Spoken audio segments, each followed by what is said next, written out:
magandang buhay and welcome to my vlog. Huwag niyo pong kalimutan mag-follow, mag-subscribe at mag-like sa aking mga video.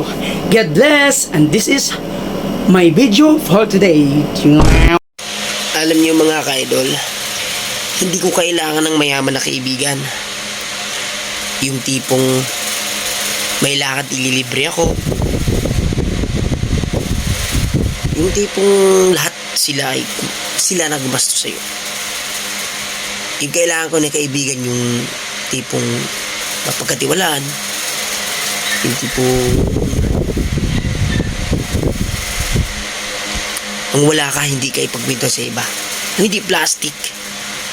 At lalong-lalo yung may takot sa Diyos. Yun ang importante mga kaidol. Oh, I will sing of the goodness of God.